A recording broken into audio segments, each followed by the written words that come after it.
They handed me a badge at Christmas dinner. It said Housekeeper in block letters. My son looked at me holding a tray of glasses and said foods for family. There was no chair for me at the table. My name is Victoria Harper. I'm 70 years old. And that was the moment I realized the people I'd spent 42 years building a life for had decided I didn't deserve a seat at it anymore. Let me tell you what happened next. I stood in that North Dallas dining room with its vatted ceilings and professionally decorated tree, and I looked at that table. 10 place settings, 9 chairs, crystal glasses gleaming under the lights, linen napkins folded into perfect shapes. The seating chart by the entryway had my name on it printed in elegant calligraphy on cream card stock, under a section labeled Support Staff. My daughter-in-law, Jane, had clipped that badge onto my sweater herself, right there in front of 20 people. Her smile was bright, her voice louder than it needed to be. "Just so the caterers don't get confused," she announced cheerfully. "We don't want anyone mixing up the family with the help." Her parents laughed. The cousins laughed. Even some of the grandchildren giggled. Too young to understand, but old enough to know when the adults thought something was funny. After raising 2 children and building a business from nothing, I stood there holding that tray while my daughter-in-law labeled me the help. My son Caleb sat near the head of the table. He glanced at the badge at the tray in my hands. At the long table set with crystal and silver that gleamed under the light, he smirked. Not smiled, smirked. "Ma, don't make that face," he said, reaching past me for the carving knife. "Food's for family, you know that." I looked at my husband Mark sitting beside Jane's father across the table. He adjusted his tie, looked down at his plate, said absolutely nothing. The room kept moving around me. Conversations hummed. Someone poured more wine. Jane's mother raised her glass and said something about their first Christmas in this beautiful home. And a few people lifted their glasses in response. I set the tray down on the buffet. My hands were steady. After 7 decades of life and 4 decades of holding this family together, my hands knew how to stay calm. Even when everything inside me wanted to break, I reached for my left hand and touched the wedding ring that had been there so long it had worn a groove into my skin. Mark bought it from a tiny jewelry shop when we were living in a rented duplex over his brother's garage. The diamond was small. The band had thinned at the bottom from decades of washing dishes and signing loan papers and building a life from nothing. I slid it off. No one noticed at first. They were too busy laughing at Jane's father's story about a golf tournament. But I noticed how light it felt in my palm. I noticed how the diamond caught the candlelight one last time. You know, it's Christmas Day. As I'm telling you this, I wonder where you are right now. Are you at your own table surrounded by people who see you? Or are you somewhere taking a breath because the day feels heavier than it should? Maybe you're in the kitchen listening to this while everyone else talks in the other room. Maybe you're in your car or your bedroom just needing a moment that belongs to you. However your Christmas is going, I'm glad you're here with me. Drop a comment and tell me where you're watching, from what time it is, whether today is full of joy or something you're just surviving. If this moment is already hitting close to home, hit that like button. Share this story with someone who might need it. Subscribe, because what I did next shocked everyone in that room, and I think it might shock you too. I stepped forward into the space where my chair should have been, right beside Caleb's seat. I placed the ring on the white linen tablecloth, directly in front of his plate. The soft clink of metal on china was barely a sound, but in that moment it cut through every conversation in the room. Forks froze mid-air. Glasses stopped halfway to lips. Someone's laughed in their throat. Caleb stared down at the ring, then up at me. "Mom, what are you doing?" I looked at him. At the boy I'd carried on my hip while restocking shelves at our hardware store. At the teenager who used to say he'd run the family business someday. At the man who had just told me in front of 20 people that food was for family and I wasn't part of it. Then I looked at Mark, whose eyes were wide now, confused, like he couldn't quite process what was happening. I took a slow breath, kept my voice calm and even, and I said 4 words that would change everything. You just lost everything. The room went completely silent. Jane let out a nervous little laugh. Victoria, don't be so dramatic. It's a joke. You're part of the family, obviously. Am I? I asked quietly. No one answered. I reached up and unclipped the badge from my sweater, set it down next to the ring right there on the perfect white linen between the sterling silver and the crystal goblets. I won't be staying for dinner, I said. Merry Christmas. Then I turned and walked out, past the color-coordinated tree, past the staircase wrapped in fresh garland, past the cousins already pulling out their phones and the adults frozen with shock on their faces. No one tried to stop me. Not my son, not my husband. Not one person in that room stood up and said my name. The front door was heavy with a fancy brushed nickel handle. It clicked shut behind me with a sound that felt like the end of something. The night air hit my face cold and sharp all around me. The gated community glowed with Christmas lights on every roofline. Perfect houses, perfect lawns, perfect lives on display. I walked to my car, my beat-up Buick sitting between luxury vehicles like it didn't belong. I unlocked it, slid behind the wheel, and sat there with the keys in my hand. My phone buzzed. Caleb's name lit up the screen. I watched it until it went to voicemail. Then I started the engine, backed out of the driveway, and drove away into the night. In the rearview mirror, I could see them through the big front windows still sitting there, tiny shapes around that long table. Christmas dinner going on without me. And for the first time in years, I felt something I hadn't allowed myself to feel. Free. The streets were empty except for the glow of Christmas lights strung on every house I passed. I drove through the gated community slowly, carefully, like any other night. My phone kept buzzing in the passenger seat. Caleb's name flashed on the screen, then Mark's, then Caleb again. I watched the screen light up and fade until finally, I reached down and turned the phone face down on the seat. The gate opened automatically as I approached. Nobody stopped me. Nobody asked questions. I drove through and the gate closed behind me with a soft mechanical hum. Outside that neighborhood, the world looked different. Regular houses with regular cars in the driveways, inflatable snowmen on front lawns, strings of colored lights that blinked instead of glowing steadily. I felt something loosen in my chest. About 20 minutes into the drive, I found myself slowing down near a neighborhood I hadn't been to in years. The streets were narrower here, the houses smaller. This was where Mark and I had started out back when we were young and broke and full of plans. I pulled over near the corner and put the car in park. Across the street, a family was arriving home. A young couple, maybe in their 30s, getting out of a minivan with a couple of kids bouncing around them. The front door opened and an older couple stepped out onto the porch. Grandparents, I guessed. The grandmother opened her arms wide and the children ran to her squealing. The grandfather shook the young father's hand, then pulled him into a hug. The grandmother kissed her daughter's cheek and took one of the children by the hand, leading them all inside. The door closed.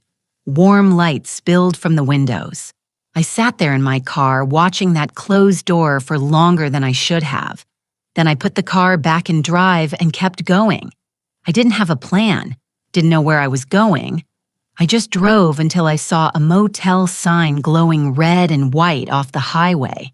The kind of place that charges by the night and doesn't ask questions. The parking lot was half empty. A plastic Christmas tree sat in the window of the front office, its lights blinking in a slow, tired rhythm. The woman behind the desk barely looked up when I walked in. She slid a key across the counter and told me the room number. I paid in cash. The room smelled like old carpet and cleaning solution. 2 beds with floral bedspreads that had probably been there since the 90s. A television bolted to the dresser. A bathroom with an exhaust fan that rattled when I turned on the light. I set my purse on the bed and sat down beside it. My phone buzzed again. I pulled it out and looked at the screen. 15 missed calls, 10 text messages. I opened the messages without reading them, just scanning the names. Caleb, Mark, Jane, Rebecca, my daughter asking if I was okay and where I was. I turned the phone off completely and set it on the nightstand. The room was quiet. Outside, I could hear cars passing on the highway. Somewhere down the hall, a television played too loud, but in here it was just me and the sound of my own breathing. I lay back on the bed, still wearing my coat, and stared at the ceiling. The badge kept replaying in my mind. The way Jane had smiled when she clipped it on, the way her parents had laughed, the way Caleb had smirked and said those words, foods for family. But it wasn't just tonight. I thought about the weeks leading up to Christmas. The way Jane had handed me a list of tasks for the dinner party like I was staff she'd hired. Pick up the dry cleaning, polish the silver, make sure the guest bathroom has the good towels. The way Caleb had started referring to me as Mom only when he needed something. The way Mark had stopped looking at me during conversations, just nodding along to whatever Jane suggested. I thought about the day I'd overheard Jane on the phone with her mother. It's actually convenient having her here, she'd said. Like having live help, but free. I thought about the business the store Mark and I had built from nothing. The documents I'd found in his dresser drawer last month, giving Caleb managing authority, without ever asking me, without ever mentioning it. I thought about the house, the one I'd bought, the one with my name on the deed, the one where there was no chair for me at the table. How long had it been happening? How many small moments had I let slide, telling myself it was just a misunderstanding, just a bad day, just the way families talk to each other? How long had I been invisible in my own life? The clock on the nightstand glowed red, nearly midnight. Somewhere in that big house with the perfect tree and the expensive furniture, they were probably still sitting around that table. Maybe they'd moved on to dessert. Maybe they were laughing about something else now. The awkward moment with the ring already fading into a story they'd tell later about how dramatic I'd been. Or maybe they were worried. Maybe they were finally realizing something had shifted. I closed my eyes. Tomorrow, I thought tomorrow I'll figure out what happens next. But one thing was already clear, even in the quiet darkness of that motel room on Christmas night. I wasn't going back as usual. I wasn't going back to being invisible.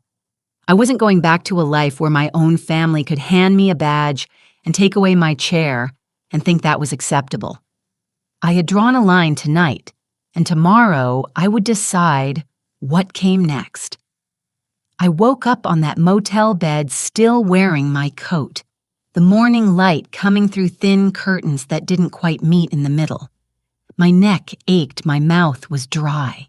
For a few seconds, I didn't remember where I was or why. Then it all came rushing back. The badge, the ring, the walkout. I sat up slowly and looked around the room. Same floral bedspread, same rattling bathroom fan, same plastic-wrapped cups by the sink. My phone was still off on the nightstand. I left it that way. I walked to the bathroom and splashed cold water on my face, looking at myself in the mirror under the fluorescent light. 70-years-old gray hair that needed washing. Lines around my eyes that told the story of every late night at the store, every worry about making payroll, every sacrifice I'd made, thinking it was building something that mattered. I thought about the woman who had walked out of that house last night, about the woman staring back at me now. And I thought about the girl I'd been before any of this started. I grew up in a town outside Waco that most people drove through without stopping. One stoplight, one diner that stayed open 24 hours because the owner lived upstairs and figured he might as well. One grocery store, one gas station that also sold bait and lottery tickets. My mother waited tables at that diner until her knees gave out when I was 16. She'd come home after the dinner shift smelling like coffee and grease, kick off her shoes, and soak her feet in a basin of warm water while I did my homework at the kitchen table. My father drove a delivery truck for a company that paid him by the mile, not by the hour. He was gone most weeks home on Sundays if we were lucky. We were the kind of family that made a pound of ground beef stretch into 6 meals. We ironed aluminum foil to reuse it. We wore clothes until they couldn't be patched anymore. And even then, my mother would cut them into rags for cleaning. But we were proud. My parents worked hard. They paid their bills. They taught me that dignity wasn't about how much money you had. It was about how you carried yourself and whether you kept your word. I met Mark Harper when I was 23, working the register at a drugstore in town. He came in to buy aspirin and ended up staying to talk for 20 minutes. He was 25, working at a hardware store 2 towns over, full of ideas about how things could be done better if someone just gave him a chance. We got married a year later in a little church with folding chairs and borrowed flowers. No fancy reception, no honeymoon. We moved into a duplex Mark's brother owned, living in the unit over the garage. The place was small and drafty, but it was ours. Mark kept talking about his ideas about opening his own store someday, about being his own boss. I listened, and the more I listened, the more I believed him. We saved every penny we could. I took a second job doing bookkeeping for a tax preparer during the season. Mark worked overtime. We ate beans and rice more nights than I can count. After 2 years, we had enough for a down payment on a narrow storefront on Lancaster Avenue in Fort Worth. The building was old. The floors were uneven and creaky. The back room had a leak in the roof that dripped into a bucket when it rained. But the rent was cheap, and the location was decent, right on a corner where people passed by on their way to work. We called it Harper's Home Supply. I painted the sign myself, standing on a stepladder in the July heat, carefully lettering each word in block print. Mark stood below, telling me when the letters were crooked. The first 10 years were the hardest. Mark worked the front, helping customers, learning what they needed, building relationships with contractors, and weekend fix-it people. I kept the books in the back room, tracking every dollar that came in and went out, learning to read loan documents and negotiate with suppliers. When Rebecca was born, I was 27. I took 1 week off, then brought her back to the store with me. She slept in a bassinet behind the counter while I rang up sales and answered the phone. When she got older, I wore her in a sling on my chest, rocking her with my foot while I counted inventory. Caleb came 3 years later. By then, we'd refinanced the store twice to make it through slow winters when nobody was buying lumber or paint. We'd used my small life insurance policy as collateral, once betting everything that we'd make it through. I learned which bankers would explain things to me, like I had a brain in my head, and which ones talked over me to Mark, like I wasn't even in the room, but we made it. The store grew slowly, carefully. We added a small lumber section out back. Then we opened a second location in Arlington when Caleb was in elementary school. By the time he was in high school, Harper was one of the few independent hardware stores that hadn't been bought out or crushed by the big chains. People knew us, knew our name, knew they'd get honest advice and fair prices. We built that, Mark and I, together. I remember one night when Caleb was about 15. We were closing up the store, counting the register, and he was sitting on the counter, swinging his legs like he used to do when he was little. "One day this will all be mine," he said, looking around at the aisles and the inventory and the steady hum of the place. I looked up from the cash drawer. "Ours," I said. "If you want it, but you have to want the work, not just the reward." He nodded, but I saw the look in his eyes. That distant look kids get when they're thinking about the future, but don't really understand what it costs. "Sure, Mom," he said. "I know. I should have paid more attention to that look. I should have noticed the difference between wanting something and being willing to build it. But back then, I still believed that love and sacrifice were the same thing. That if you gave enough, worked hard enough, showed up enough, the people you were building for would see your value. I believed family meant something. Sitting in that motel room on the morning after Christmas, staring at my reflection in a streaked mirror, I understood something I should have learned decades ago. It doesn't matter how much you build if the people you're building for don't respect the builder. And I was done being invisible in the house I'd built. Caleb graduated from college with a business degree and no interest in hardware. He was 22 when he told us he wanted to do something different, something bigger than the family store. Mark and I were standing in the lumber section when he said it, and I remember the way Mark's face fell just for a second before he covered it with a smile. "What do you want to do?" I asked. Caleb shrugged. "Consulting strategy, helping businesses scale. The store is fine, but it's small, you know. I want to think bigger." I didn't argue. Rebecca had already gone her own way into nursing, building a life in San Antonio with a man whose last name I still stumbled over. She called every week, sent pictures of her kids, visited when she could. She was happy. I wanted Caleb to be happy too, so we supported him, helped him rent a desk at one of those co-working spaces in downtown Dallas, where people sat at long tables with laptops and said they were entrepreneurs. He called his business a consulting firm, though I never quite understood who he was consulting or what he was consulting about. He'd show up at family dinners talking about clients and pitch decks and growth strategies, using words that sounded impressive but didn't mean much when you asked for details. Mark ate it up. He loved the idea that our son was in Dallas in an office building with glass walls doing business in a suit instead of work boots. "He's going places," Mark would say, pride thick in his voice. I'd nod and keep quiet, even though part of me wondered what places exactly and how he planned to get there. That's when he met Jane. She worked in the same building, something with marketing for her family's company. Her parents owned a chain of auto dealerships across North Texas, the kind of family that belonged to country clubs, and talked about summering at their lake house. She wore clothes that looked expensive even when they were casual. And she had that way of speaking that made everything sound certain, like she'd never questioned a decision in her life. Caleb brought her to meet us on a Sunday afternoon at the original store. We just finished inventory and the place smelled like sawdust and paint thinner. I was behind the counter in jeans and an old shirt, and Mark was helping a regular load drywall into his truck out back. Jane walked in, wearing white pants and heels that clicked on the scuffed linoleum. She looked around slowly, taking in the pegboard walls, the narrow aisles, the mismatched shelving we'd added over the years as we grew. Her smile was polite, but something about it made my skin prickle. "So this is it," she said, more to Caleb than to me. "The family business." "This is it," I said, coming around the counter to shake her hand. "We've been here almost 30 years now.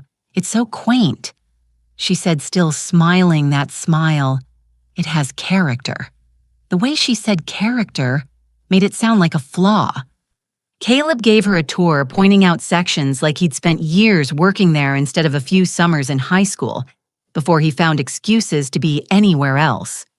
Jane nodded along, asking polite questions, but I could see her checking her phone when she thought we weren't looking. When they left, Mark came back inside, wiping his hands on a rag. "She seems nice," he said. "She does."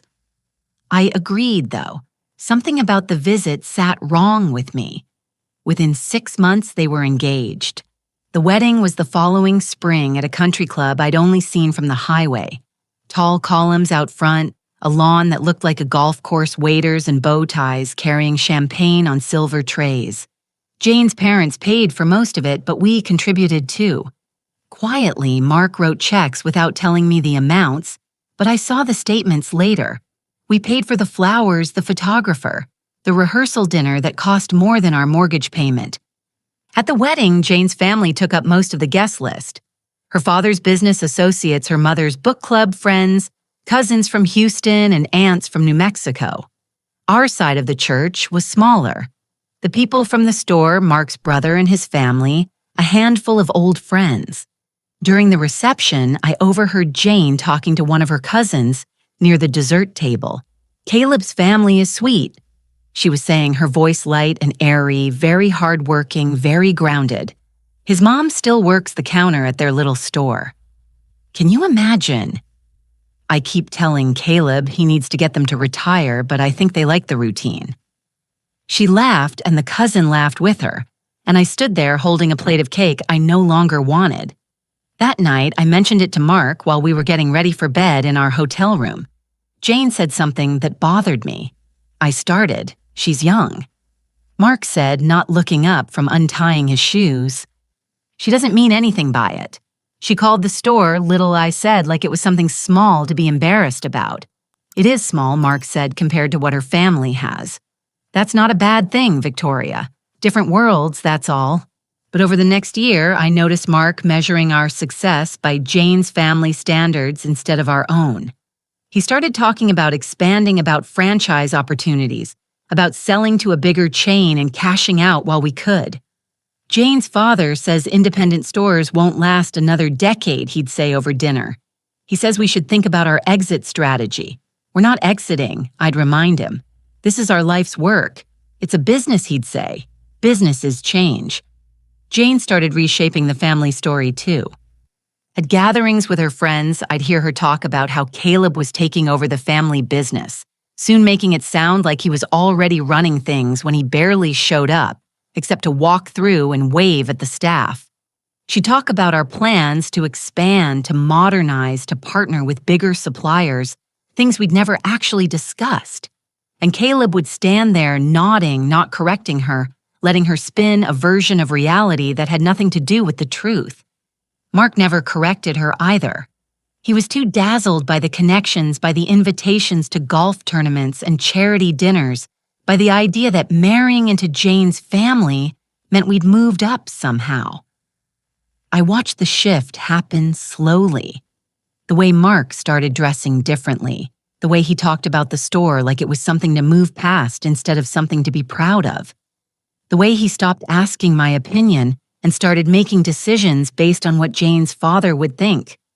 And I stayed quiet because I'd been raised to believe that keeping the peace mattered more than speaking up. I should have seen it then.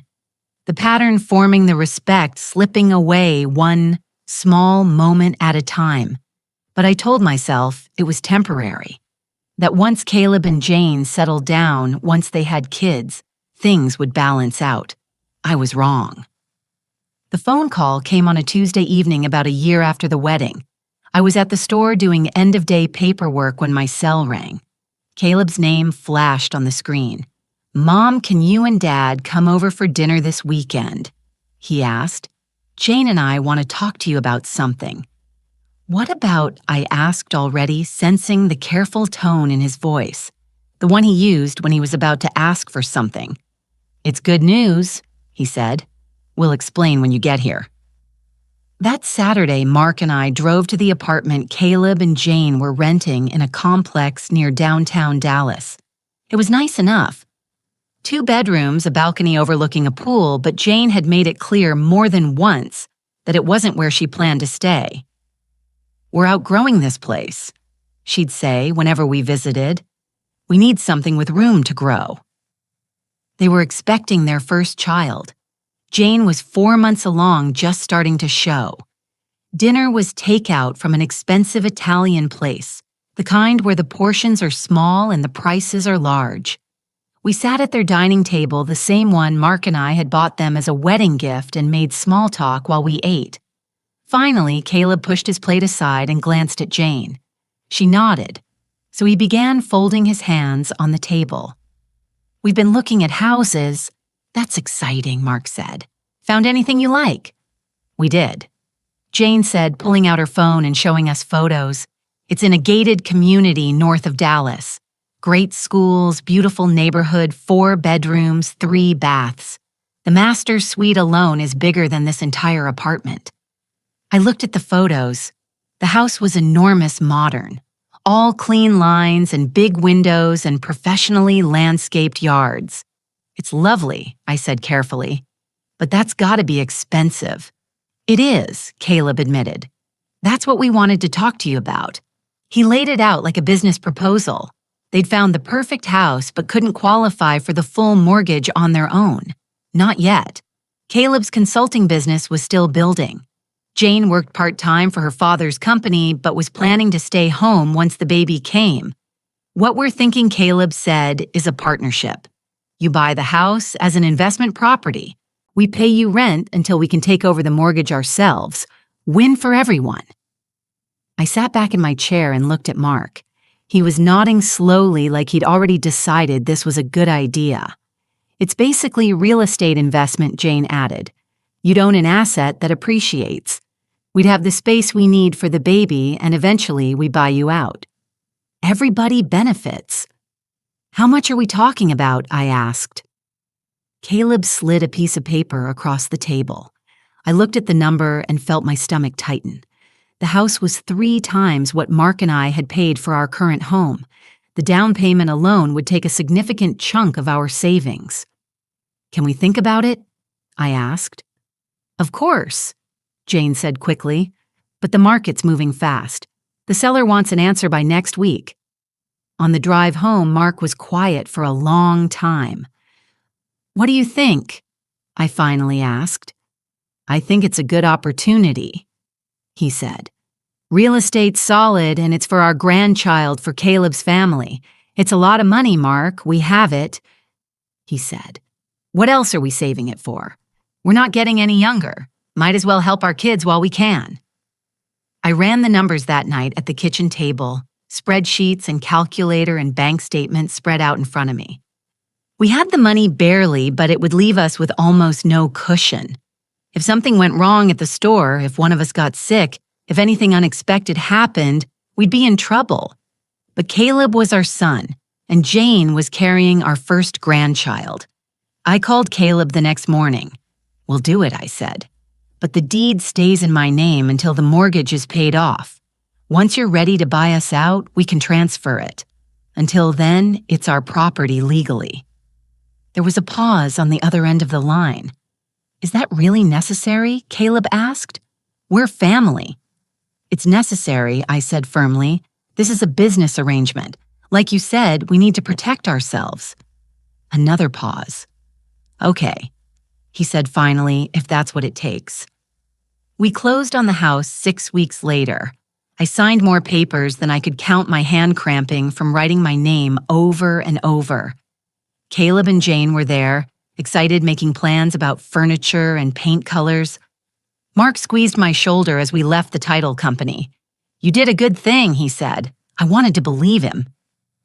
3 months later, after the baby was born, things shifted again. Mark and I were still living in our old house, the one we'd raised the kids in. It was small, but paid off comfortable hours. Then Caleb called. Mom Jane's overwhelmed with the baby, he said. And the house is so big. We've got that whole guest suite on the first floor that's just sitting empty. What if you and Dad moved in just temporarily? You could help with the baby and we could all be together. It would be like those multi-generational households everyone's talking about now. I should have said no, but I heard the exhaustion in his voice, and I thought about my grandchild, tiny and new, needing all the help he could get. Let me talk to your father, I said. Mark loved the idea, loved the thought of being close to the baby, loved the modern house with its smart appliances and surround sound. He was ready to sell our old place and move in that same week. So we did. We sold the house where we'd raised our children, where I'd painted the walls and planted the garden and fixed the leaky faucet a dozen times. We packed up 30 years of memories into boxes and moved into the guest suite of the house I'd bought for my son. The suite was nice. Bedroom, bathroom, small sitting area, separate entrance. Jane kept calling it your own space, making it sound like we were getting something special instead of being tucked away in a corner of a house that was supposed to be theirs, but was legally mine. At first it was fine, good even. I'd hold my grandson, this tiny, perfect person with Caleb's eyes and Jane's nose, and feel like maybe this had been the right choice. I'd help with feedings and diaper changes. I'd cook meals while Jane recovered. Mark would sit in the nursery with the baby sleeping on his chest, looking happier than I'd seen him in years. But slowly, things changed. Jane started asking me to do more small things at first. Could I pick up groceries while I was out? Could I start a load of laundry? The baby was fussy and she was so tired. Could I watch him while she took a nap? I said yes. Every time I said yes, because that's what grandmothers do. That's what family does. But then the requests got bigger. Jane needed me to clean the upstairs bathrooms because the cleaning service was too expensive now with the baby. Could I organize the playroom? Could I meal prep for the week? Could I be home by 3 to watch the baby?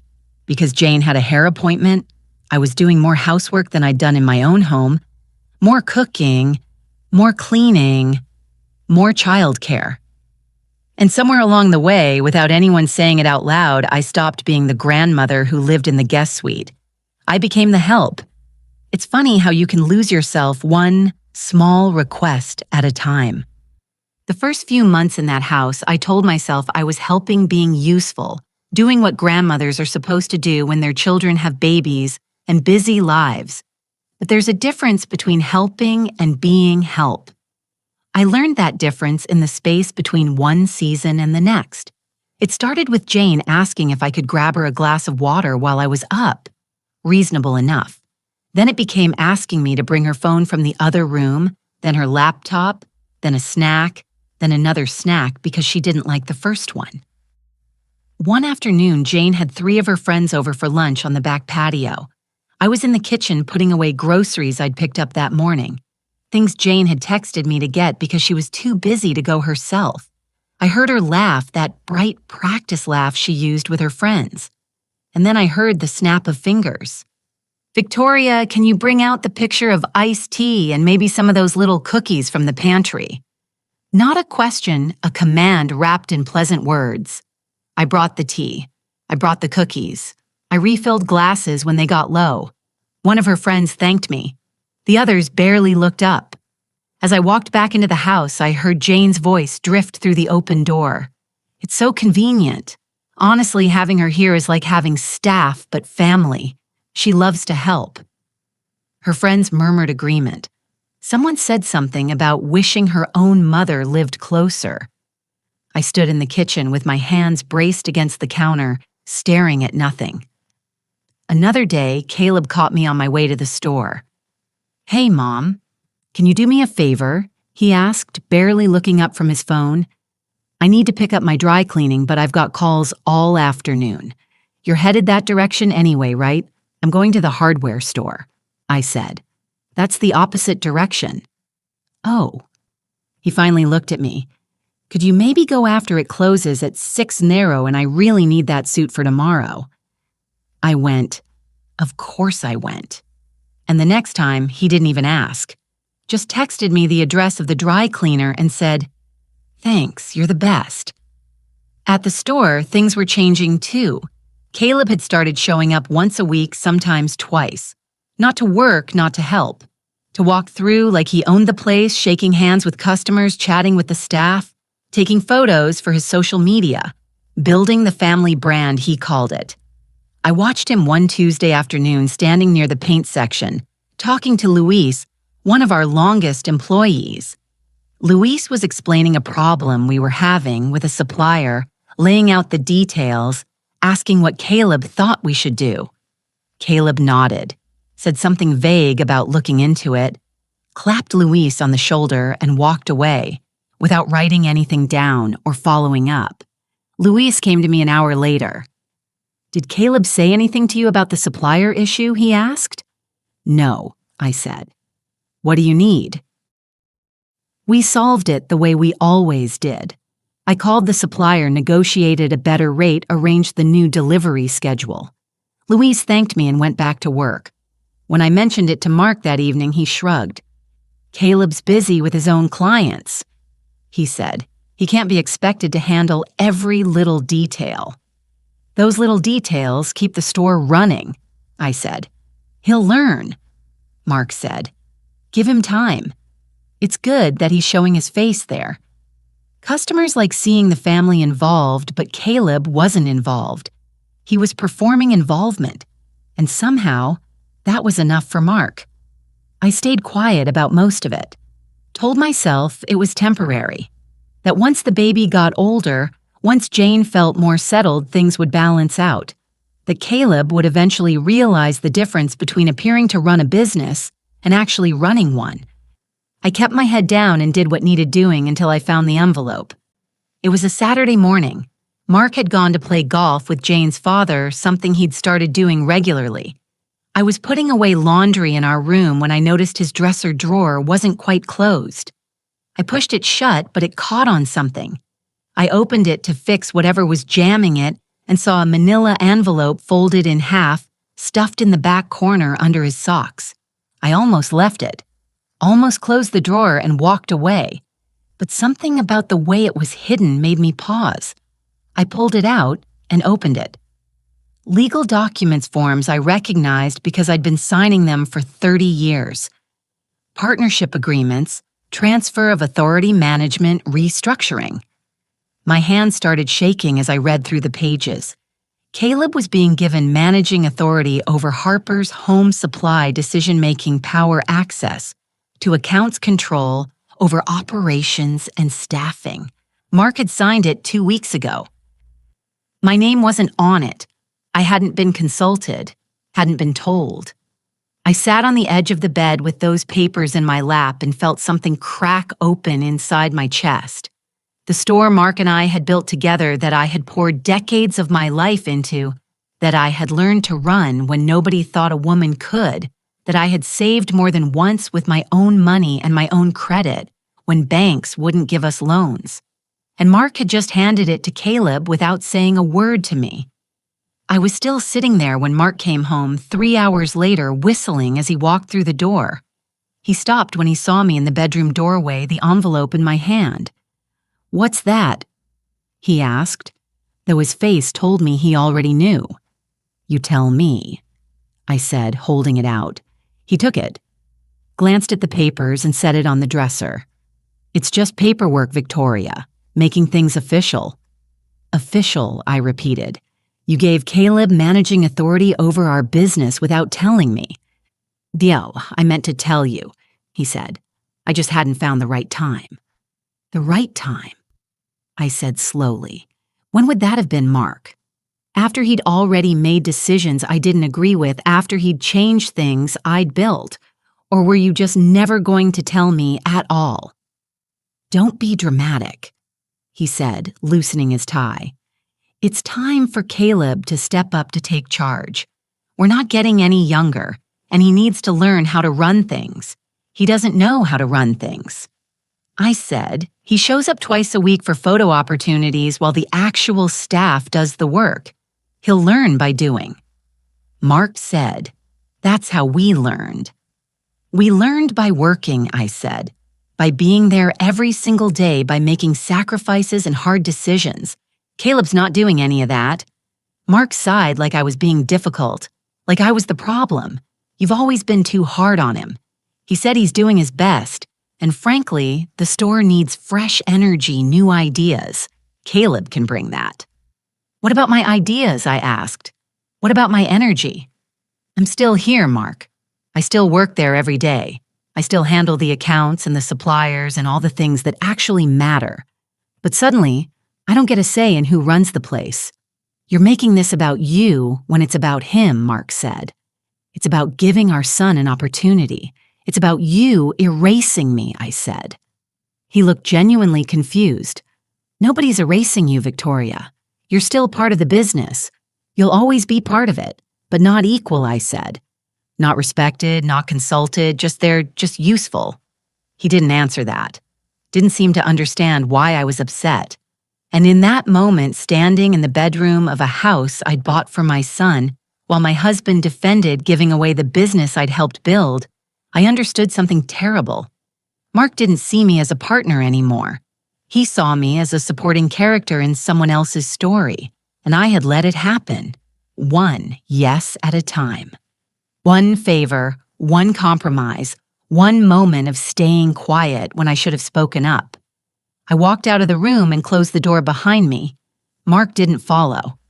After the confrontation about the business documents, things in the house became quieter, more careful. Mark and I moved around each other like strangers sharing a waiting room. He went to work. I went to work. We came home to that big house where we lived in a guest suite and pretended everything was fine. Caleb barely noticed the tension, or if he did, he ignored it. Jane noticed. I could see it in the way she watched me during dinner, her eyes calculating, measuring. She was smart enough to know something had shifted, but not quite sure what. 3 weeks after I found those papers, I was in the upstairs hallway folding sheets from the dryer. The laundry room was tucked at the end of the hall near the master bedroom. I'd learned to do laundry during the day when the house was quiet, when I could get things done without being asked to do 17 other tasks at the same time. I was standing at the folding table matching corners on a fitted sheet when I heard Jane's voice coming from the bedroom. The door was open just enough that sound carried. She was on the phone. I wasn't trying to listen, but her voice had that edge to it. The one she used when she was being honest instead of polite. No, I know she was saying, but it's getting awkward. She's here all the time. When people come over, they don't know if she's family or staff. It's confusing. I stopped folding. I mean, she's useful. Jane continued. Don't get me wrong. The free childcare is amazing and she does all the housework without being asked. But useful isn't the same as lovable. Useful, not lovable. The words hit like a slap. We've been looking at those luxury retirement communities. Jane said, the nice ones with the activities and the meal plans. We'll sell it as a gift. Like you've worked so hard. You deserve to relax. All of that. She'll feel guilty saying no. There was a pause while whoever was on the other end responded. Well, that's the thing, Jane said, her voice dropping lower. Once she's settled there, we can simplify everything. The business structure is a mess, Mark said. Caleb technically doesn't have full control because Victoria's name is still on half the paperwork, and this house, legally, it's still in her name. Can you believe that she's living in our house, but we don't even own it? Another pause. Right. So we get her to sign some documents, present it as estate planning or whatever, simplifying things for tax purposes. She doesn't need to understand all the details. Mark can handle her. And then we're clear. House is ours. Business is ours. She's taken care of in a nice place. We're not the bad guys. And everyone's happy. I stood frozen in that hallway with a half-folded sheet in my hands. Caleb's nervous about it, Jane admitted. He thinks she won't go for it. But honestly, what choice does she have? It's not like she can afford to move out on her own. Not with what retirement costs these days. This way she gets a nice place and we get our house back. Win for everyone. The person on the other end must have asked about me staying in the guest suite because Jane laughed. God, no. I need that space for when my parents visit, and frankly, the optics are terrible. People think we can't afford our own place or that we need a live-in nanny. It makes us look, I don't know, less than. I carefully, silently set the sheet down on the folding table. Look, I'm not heartless. Jane said, she's been helpful, but there's a difference between helping when you visit and just being here all the time. It's our house, our life, our family. She had her turn. There was more conversation. Something about timing and paperwork and making sure Mark was on board, but I stopped listening. I walked back down the hallway on legs that felt numb into the guest suite. Closed the door, sat on the edge of the bed. They were going to take it all. The house I'd bought, the business I'd built, my autonomy, my choice, my place in my own family. They were going to wrap it up like a gift, call it generosity, and make me sign away everything I'd worked for. And then they'd put me somewhere out of sight where I wouldn't be confusing to their guests or inconvenient to their image. I thought about the women I'd known over the years who'd ended up in those places. Nice places, sure, clean rooms and organized activities and meals on a schedule, but still places where you went when your family decided they were done, making room for you in their actual lives. My mother had died at 68, still living in her own home, still making her own choices until the very end. She'd have burned the house down before she let someone shuffle her off to a facility because she was inconvenient. I stood up and opened the closet. On the top shelf, pushed to the back behind the winter coats, was an old accordion file, brown with age rubber band around it, that had lost its stretch years ago. I pulled it down and set it on the bed. Inside were decades of documents, original partnership agreements for the store loan papers, property deeds, insurance policies, every important piece of paper that marked the building of our life. I spread them out on the bedspread. The deed to the house, my name, my signature, my property, the business registration for Harper's Home Supply. Both our names but mine first, because I'd filed the paperwork, the mortgage documents, my credit score that had gotten us approved, when Mark's alone wouldn't have been enough. Retirement accounts, investment statements, the paper trail of everything we'd saved and built and earned. I read through each document slowly, carefully, seeing them with new eyes. What could they take? Only what I let them take. What could I take back everything that was already mine? I thought about Jane's voice on that phone call about the way she'd said useful but not lovable. Like those were the only two options. Like being useful meant you'd forfeited the right to be valued as a person. I thought about Caleb being nervous but going along with it anyway. Too weak to stop his wife from plotting to exile his own mother. Too comfortable with the house I'd bought and the business I'd helped build to risk losing any of it by doing the right thing. I thought about Mark, who apparently could handle me, who would help them convince me to sign away my own life because it was easier than standing up for his wife of 4 decades. I pulled out my phone and took photos of every document, every deed, every account statement, every piece of proof that showed exactly what I owned and what I'd built. Then I put the documents back in the accordion file, put the file back in the closet, and sat down at the small desk in the corner of the suite. I opened my laptop and searched for lawyers who specialized in property law and family businesses. I wasn't angry, not in the loud, explosive way, not in the way that makes you scream or throw things or make dramatic declarations. I was something colder than anger, something more dangerous. I was clear. They thought they could ease me out, sign me away, package my exile as a kindness and my loss as a gift.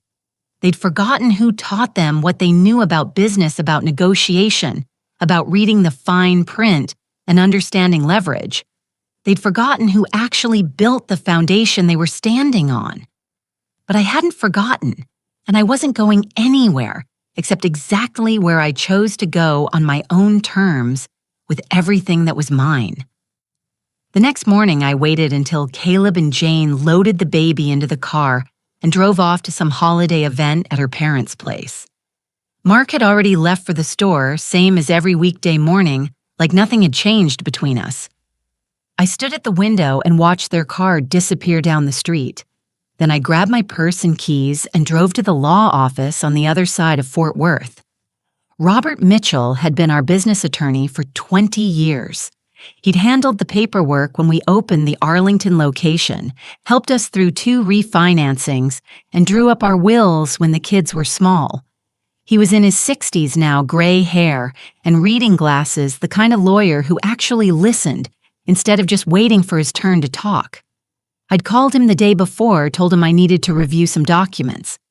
He didn't ask questions, just told me to come by whenever I was ready. His office smelled like old books and coffee. He met me at the door with a handshake and led me to a small conference room with a table covered in files. "Victoria," he said as we sat down. "What's going on?"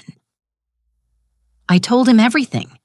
The house, the business documents Mark had signed without telling me the conversation.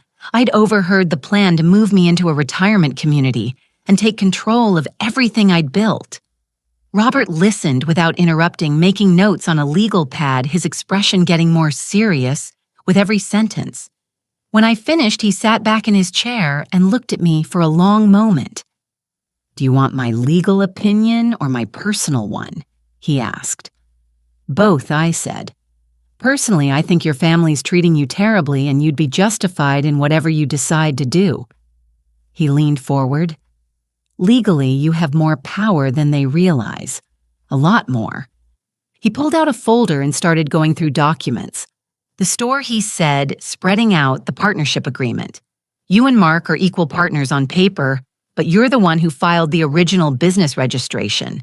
You're the one whose credit got you through the rough years.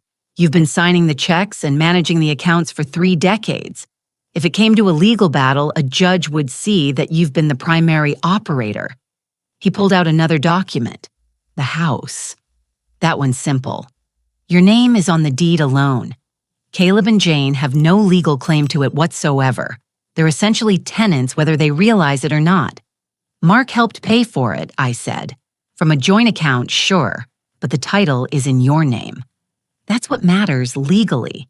You could sell that house tomorrow and they couldn't stop you. He opened another file. Retirement accounts. Most of these are joint, which means both of you have access. But there are beneficiary designations and survivorship clauses. Given that Mark's health hasn't been great lately, the blood pressure issues, and the medications you need to make sure everything's structured the way you want it. I thought about Mark's doctor appointments over the past year, the prescriptions that kept multiplying the way he got winded walking upstairs. What can I do? I asked. Robert picked up his pen. Lots of things. Question is, what do you want to do? I took a breath. I want control of what's mine. I said, I want the house and the business protected so they can't be taken from me or signed away while I'm pressured or manipulated. I want to make my own decisions about where I live and what happens to everything I've built. Okay, Robert said, let's do this right. We spent the next 3 hours going through everything. He drafted a trust in my name with me as the sole trustee. The house would go into the trust. My share of the business would go into the trust. My individual accounts would be transferred to the trust. Everything protected. Everything under my control alone. Nobody can force you to sign anything, Robert explained. Nobody can make decisions about your assets without your explicit approval. If Mark tries to give Caleb more authority, you can block it. If they try to sell something, you can block it. You're in the driver's seat. What about the store? I asked. I don't want Caleb to have it. He hasn't earned it. Robert nodded. Have you thought about selling to your employees, Luis and Tina? The people who've actually been running it with you? I had thought about it more over the past few weeks than I wanted to admit. They couldn't afford market value. I said, you could structure it as an owner finance sale.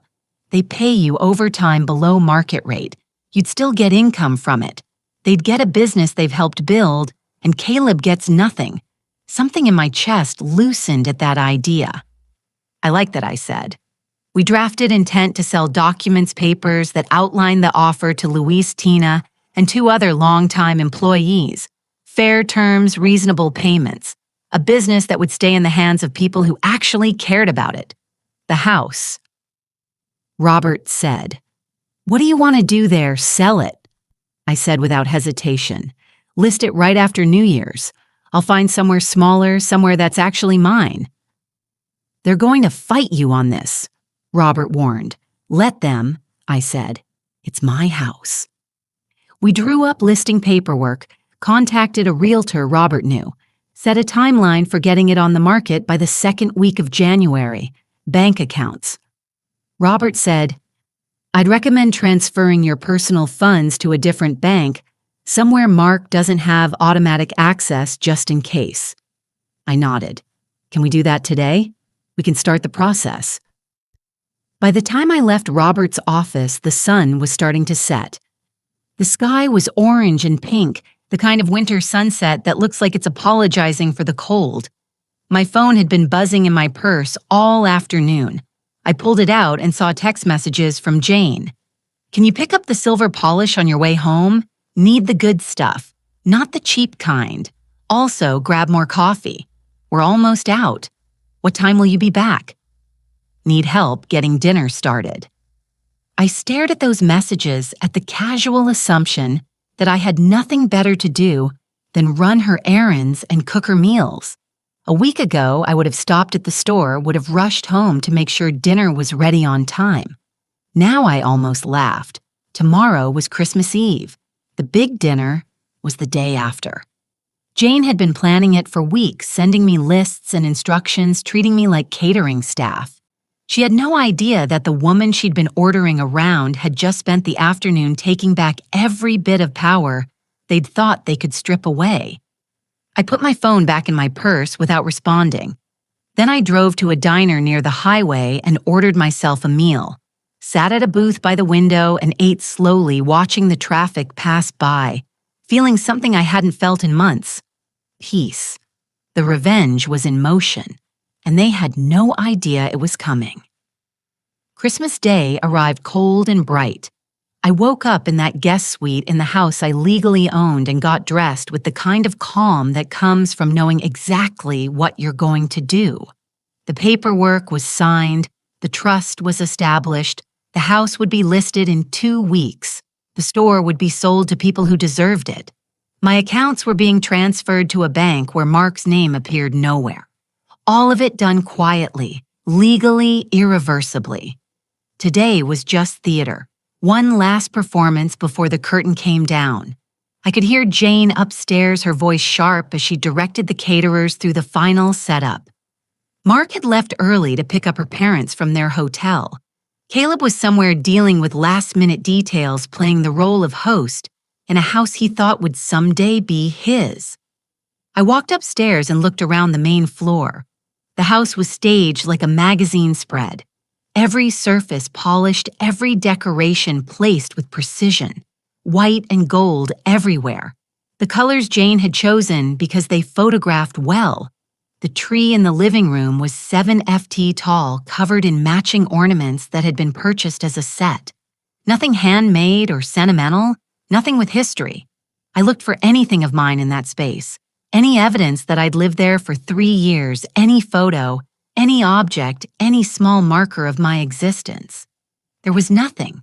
The pictures on the walls were of Caleb and Jane's wedding, of Jane's family vacations, of professional portraits taken at the country club. The books on the shelves were decorative spines that matched the color scheme. The furniture was all new, expensive, chosen by Jane.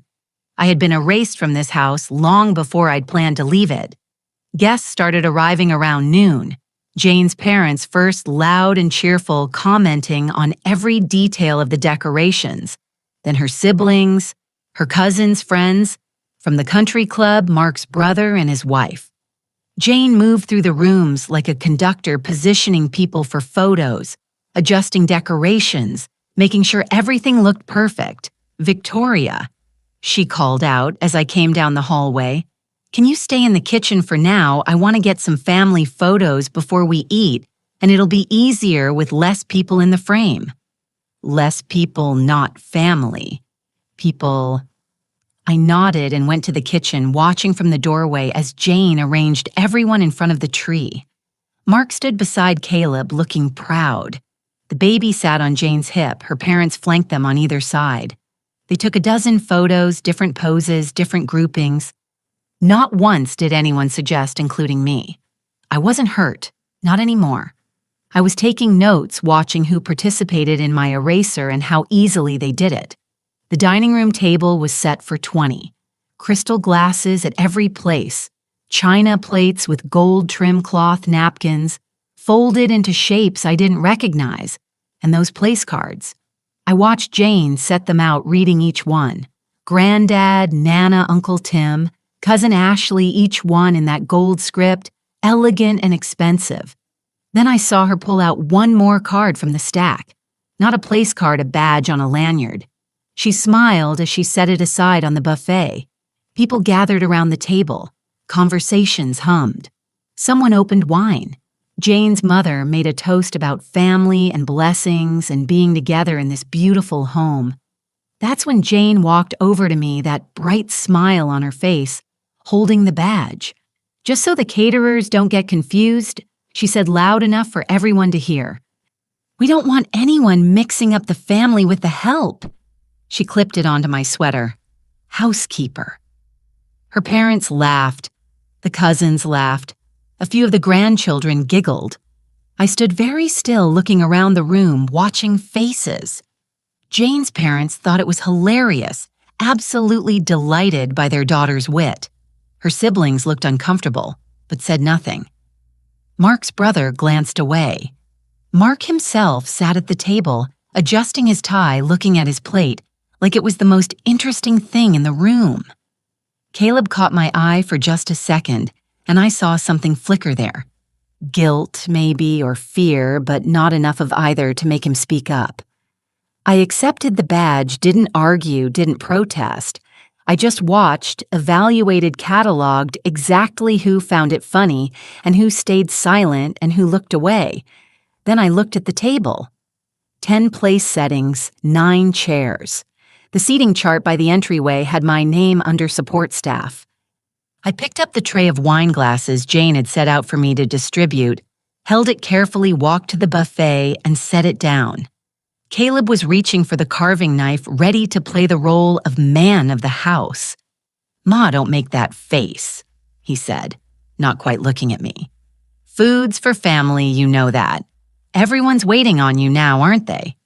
Wondering what you're thinking about this story, what your own Christmas looks like, whether you've ever felt like the person standing while everyone else sits. Drop a comment and tell me, where are you right now? What's your Christmas been like?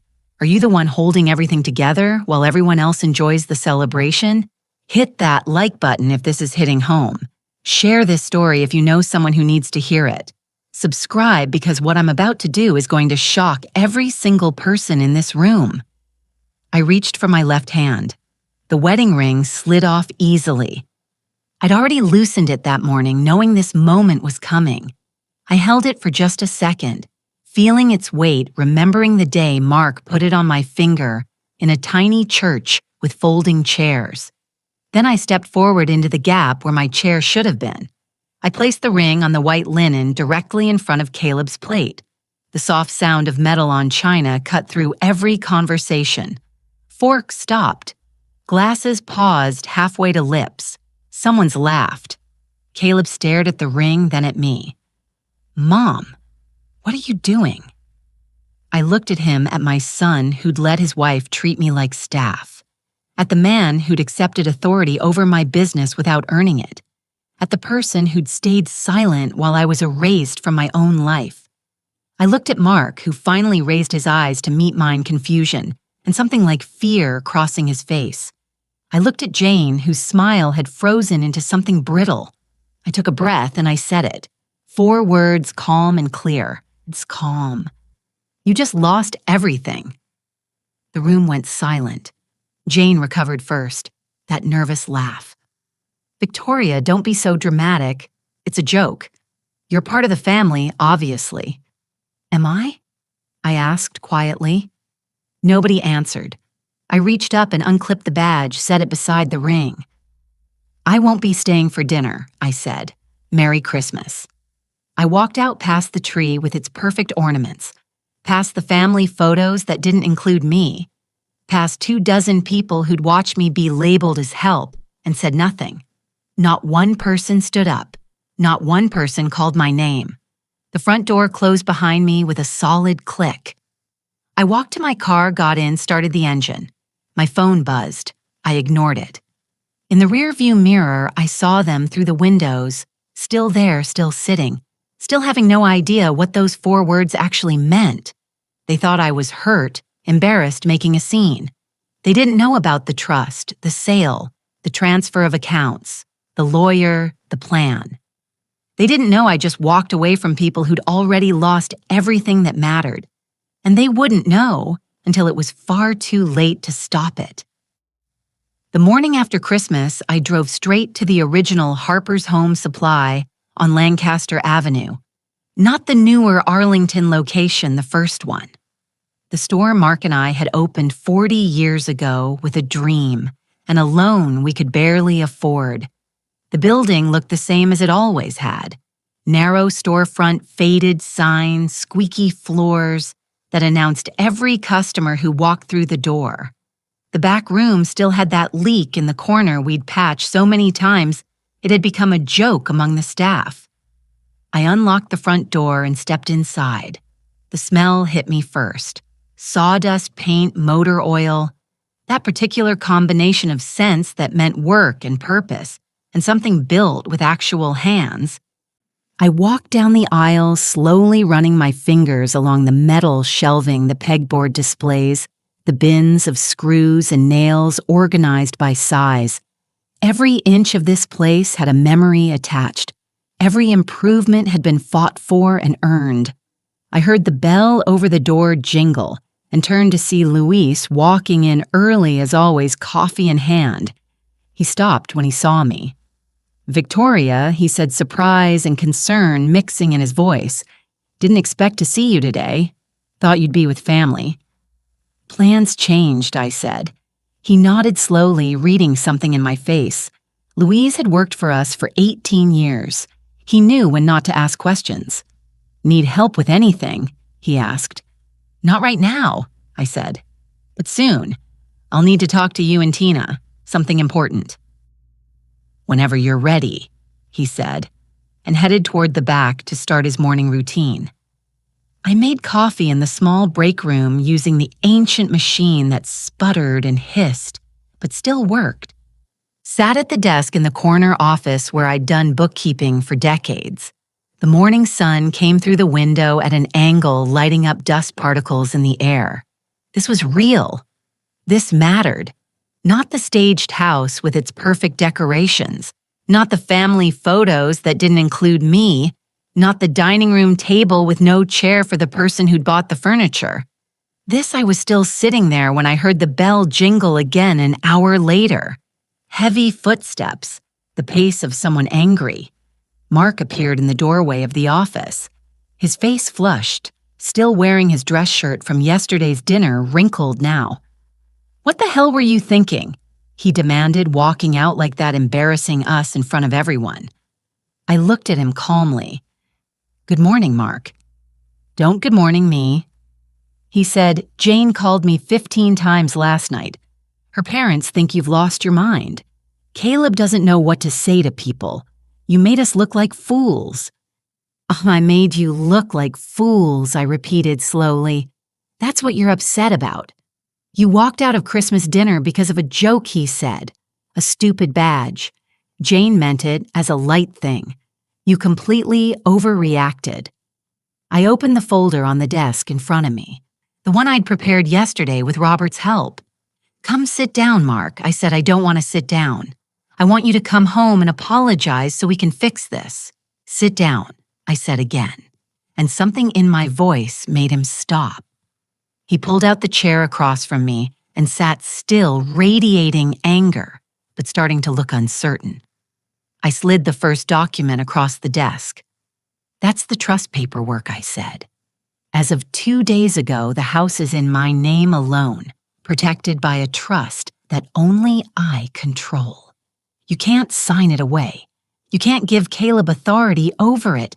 It's mine." Mark picked up the paper, his eyes scanning it, confusion replacing some of the anger. "What is this?" I slid him the next document. Intent to sell Harper's home supply to Luis, Tina, and the core staff who've actually been running it. Owner financed fair terms. They'll take over officially by March. You're selling the store. His voice went up without asking me. "I'm selling my half of the store," I said. "You can do what you want with yours. Give it to Caleb if you think he deserves it. But my share goes to people who've earned it." I slid him the third set of papers. "Listing agreement for the house. It goes on the market January 10th. We'll split the profit after the mortgage is paid." Mark stared at the papers like they were written in a foreign language. "You can't do this," he said. "I already did. Victoria, this is insane. You're throwing away everything we built because Jane made a stupid joke. It's not about the badge," I said quietly. "It's about the year before the badge. The year before that. It's about you giving Caleb managing authority over this business without telling me. It's about letting Jane treat me like staff for 3 years while you played golf with her father. It's about you choosing their comfort over my dignity every single time it mattered." His face was red now. I was trying to keep the family together by erasing me from it. He opened his mouth, closed it. "We can fix this," he said finally, but his voice was weak. "We can talk to them, set boundaries, make it better." "I'm done trying to fix what shouldn't have been broken in the first place," I said. I pulled out one more paper. The rental listing for a small house on the coast near Corpus Christi. 2 bedrooms walking distance to the water plain and simple and nobody else's. "I'm moving here," I said. "End of January, you can come with me if you want. We can start over. Simple life. No Caleb calling you for favors. No Jane asking me to polish silver. Just us like it used to be before we forgot who we were." Mark looked at the listing, then at me. "You're serious," he said completely. "But Caleb, he started the baby. Jane's expecting us to help. Caleb is a grown man. I said Jane has parents with money and connections. They'll be fine, they need us. Mark said they need free labor and money they didn't earn. I said that's not the same thing." He sat there holding all those papers, his hands shaking slightly. "I won't live where I'm treated as staff," I said. "I won't stay in a house where there's no chair for me. I won't keep building things for people who don't value the builder. You're free to choose them or me, but I'm done choosing people who won't choose me back." Mark's face crumpled. Not with anger anymore, with something closer to panic. "I never meant for it to get like this," he said. I thought I was doing the right thing, supporting our son being a good father. I didn't realize how bad it had gotten. "You didn't realize because you weren't paying attention," I said. "You were too busy impressing Jane's father and defending Caleb to notice your wife becoming invisible." He put his head in his hands. "What do you want me to do?" he asked. "I want you to think," I said. "Really think about what kind of life you want and who you want to be in it. Then make your choice." I stood up, gathered my things. "I'm not going back to that house." I said, "I'm staying at a motel until the rental is ready. If you want to talk, you know where to find me, but I'm not waiting around while you decide if I'm worth standing up for." I left him there, sitting at that desk with papers spread in front of him that proved the life he'd assumed would never change was already over. The paperwork for the store sale took 2 weeks to finalize. Robert handled most of it, drawing up contracts that protected everyone involved. Luis and Tina would take over ownership with 3 other longtime employees. They'd pay me in monthly installments over 10 years at a rate well below market value, fair enough that they could afford it, low enough that it felt like the gift it was meant to be. On a cold morning in early January, we all met at Robert's office to sign the final documents. Louise arrived first, dressed in a button-down shirt I'd never seen him wear before. Tina came next, her hands shaking as she set her purse on the conference table. The others filed in behind them, each looking nervous and excited and slightly disbelieving. "You're sure about this?" Louise asked me for the 3rd time that week. "You're really sure?" "I've never been more sure of anything I said. We signed page after page, initials here, signatures there." Robert explaining each section in his calm, methodical way. When it was done, when the store officially belonged to them, Tina started crying. "I don't know what to say," she said, wiping her eyes with the back of her hand. "We never thought we'd own anything like this. Never dreamed it was possible. You've been running it for years," I told her. "You just didn't have the title. Now you do." Louise stood up and shook my hand, gripping it firmly. "We'll take care of it," he said. "We'll make you proud." "You already have," I said. Walking out of that office, leaving the store in their hands, felt like setting down a weight I'd been carrying so long I'd forgotten it was there. I was halfway to my car when I heard tires screech in the parking lot behind me. Caleb's SUV pulled up fast, too fast, and he jumped out before it had fully stopped. "Mom, what the hell did you do?" I turned to face him. "I sold my share of the store," I said calmly, "to people who deserved it." "You should have given it to me," he said, his voice rising. "I'm your son. That store was supposed to be mine. Why? I asked. Because you showed up twice a week for photos, because you walked around shaking hands and taking credit for work other people did, because you told your friends you were taking over when you couldn't even tell me the names of half our suppliers. He flinched. I was learning. You never gave me a real chance. I gave you years of chances. I said, you wanted the status without the work. You wanted to inherit something you hadn't built. That's not how it works. This is because of Christmas. He said, because of that stupid badge, you're punishing me for something Jane did. This is because you let her do it. I said, because you sat there and smirked and told me food was for family, like I wasn't part of yours. Because you spent 3 years watching your wife treat me like hired help and said nothing. His face was red now, anger mixing with something that looked like shame. We're family, he said, but his voice was weak. Family, I repeated. Is that what you call people you badge as staff? People whose chair you remove from the table? He looked away. The house is going on the market next week, I said. You'll need to start looking for somewhere else to live. His head snapped back. You can't sell the house. We live there. I can and I am. I said, it's in my name, my property, my decision. Where are we supposed to go? Anywhere you can afford, I said. The same way every other adult figures it out. I got in my car and started the engine. Through the window, I could see him standing there, his phone already out, probably calling Jane. By the time I got back to the motel, my phone was ringing. Jane's name on the screen. I answered.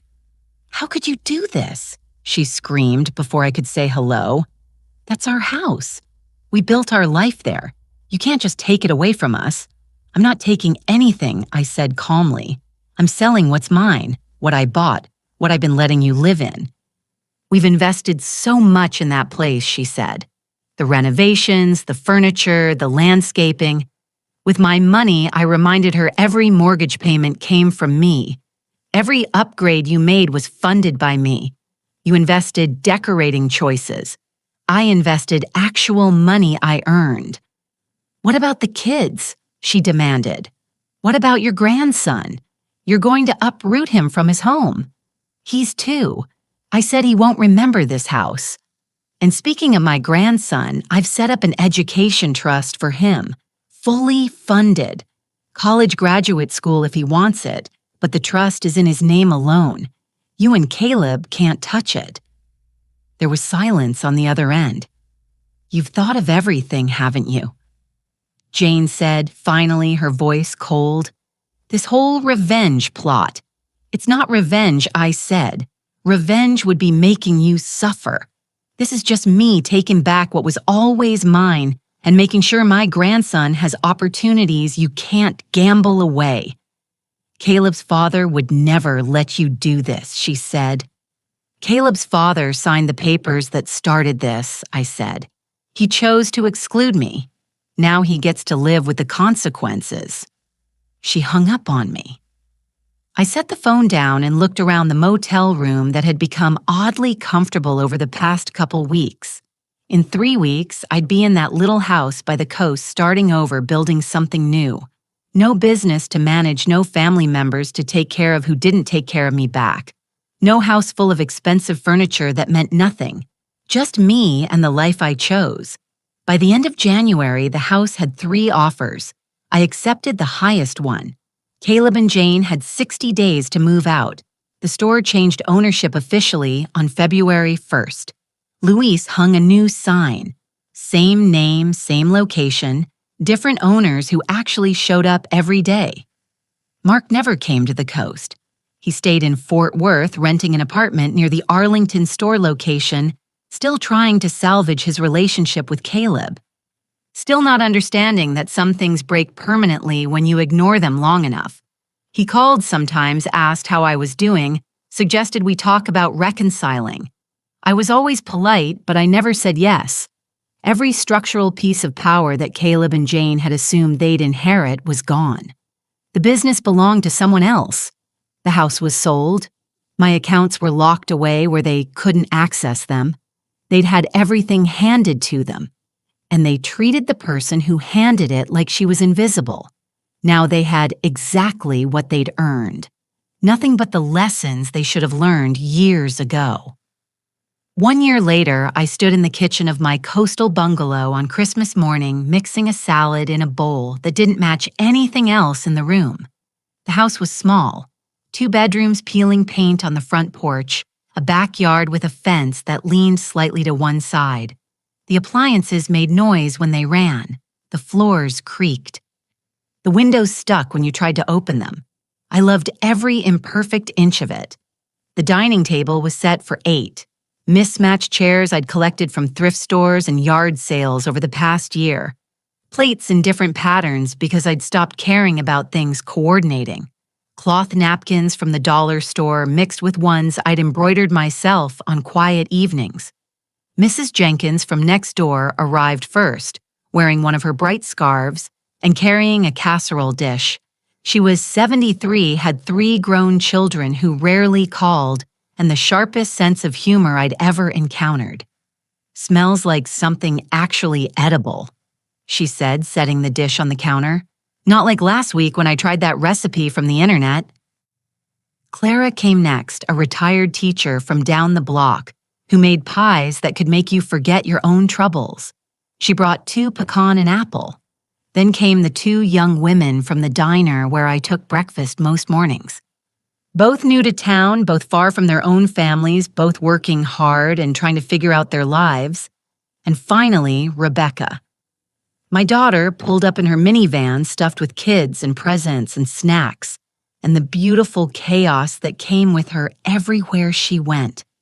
Her husband helped unload while the children ran straight to the backyard to see the crooked fence and the small garden I'd planted. "Grandma, is this your new house?" My youngest granddaughter asked, her eyes wide as she looked around the small living room with its secondhand furniture and walls I'd painted myself. "It is," I said, crouching down to her level. "What do you think?" She turned in a slow circle, taking it all in. The mismatched chairs, the table that wobbled slightly, the decorations I'd made from construction paper with the neighbor kids, the tree in the corner with ornaments from the dollar store, mixed with a few I'd brought from my old life. "It looks happy," she said.